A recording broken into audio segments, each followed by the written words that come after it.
you see here, right, the tubing, they started developing the tubing in the 1950s when everyone was using buckets. But now like 99.9% of maple syrup is made on some level of tubing. Even hobbyists use tubing because it solves the efficiency problem of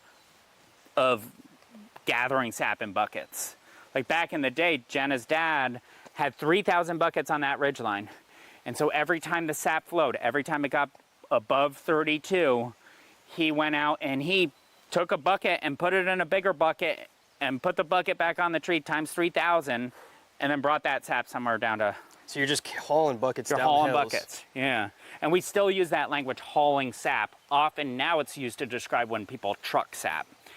Here we're fortunate enough that all of our lines feed to pump houses and we're pumping sap directly to a sugar house. We've spent a lot of time and money designing that system, but a lot of people, if you drive around New England, in the late winter, you will see people moving sap in like milk trucks or those cage totes, IBC totes, you know, like the water totes, or people use them for fertilizer sometimes in the back of their pickups, moving sap from places where they have access to woodlands, usually to places where they own, where they invest in putting up a sugar house.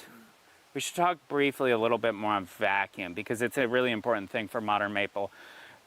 People think like the fun part of sugaring is tapping trees, and it is if you have my personality. The work is really right after you tap the trees when the sap runs. So we were saying we need cold nights and warm days and cold nights and warm days. That builds a pressure dynamic inside these trees. The gas expands in short, and so it'll go drip, drip, drip from like high pressure inside the xylem to less pressure, dripping into a bucket or dripping down a line. But then in the 80s and 90s, people like Bob Baird started sticking vacuum pumps on these systems. So it's like the tool they use in the dentist's office, the Schlurp tool. Yep. We can go look at it in that other pump house. But all modern maple syrup is made with vacuum. And when I turn on a vacuum pump, it's amplifying the pressure difference. So I get a lot more sap from the tree down. And my main work in the springtime is all day, every day. All of us are out in the woods. We use the language walking lines or checking lines or chasing bubbles. We're looking for vacuum leaks. So Jenna said this briefly before, there's 110 miles of tubing on this farm. Wow. There's basically 10,000 some fittings or Legos or T's or Y's that keep all the bits and pieces together. And I really need it airtight. So I walk around and I look at loops on the lines and I'm looking for air rushing through the lines. There's a tiny bit of excess sap still in this line. Yeah, which we'll flush out before next season.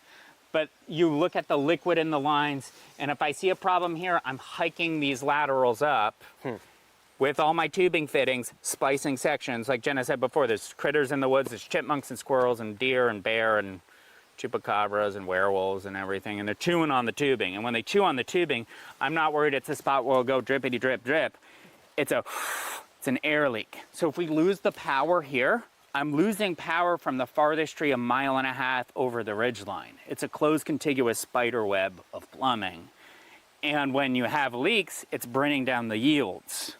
And so really good sugar makers run really tight, well-designed, well-plumbed sugar bushes, and they walk their lines and check their lines every spare minute of the season to maximize yields. That's what I'm really obsessed with. That's like sugaring 2.0. Now I can buy sweet monitors too that I can stick deep in the woods that have solar panels, that have antennae, that can ping a signal, right? Oh yeah, way, right? So when I'm not like listening to the Regenescence podcast, right, on my iPhone, I can be like, oh no, there's a problem somewhere on the west lines. That was actually near S12, yeah, like an app like this.